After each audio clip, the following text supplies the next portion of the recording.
తెల్లవారుజామున కులక్చెర్లలో ఒక 100 కాల్ రావడం జరిగింది. దాన్ని అటెండ్ చేస్తే అక్కడికి వెళ్ళి చూస్తే యాదయ్య అనే వ్యక్తి అతని భార్యని, చిన్న బిడ్డని, వాళ్ళ వదినని ముగ్గురిని కత్తితో చంపిండు. వాళ్ళ పెద్ద బిడ్డని కూడా చంపడానికి ప్రయత్నం చేసి ఆ అమ్మాయి తప్పించుకొని పారిపోయింది. ఆ తర్వాత అతను కూడా ఇంట్లో ఉరేసుకొని చనిపోయిండు.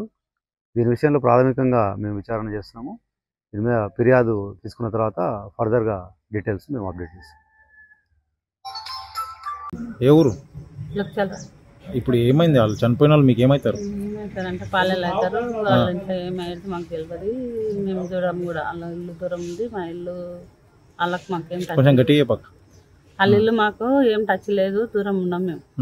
మాకు తెలియదు. వాళ్ళు మా ఇంటికి కూడా రారు బాగా. అయితే చనిపోయిన విషయం మీద అంతా ఎప్పుడు తెలిసింది మీకు? రెండు అయిందో ఏమో మాకు తెలిసినప్పుడు 4 అయింది.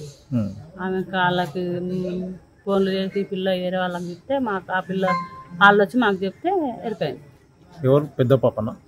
పెద్ద పాప. ఏం పేరు అమ్మ? ఏం పేరు? అపార్ణ. నిన్న మొన్న ఏమైనా గొడవలు జరిగినాయి? తెలియదు అంటే చెప్తున్నాం కదా. మేము అసలు చేనులకు పనికి పోతాం, కుదరతాను పనికి వెళ్తాం. మాకేం తెలుసు.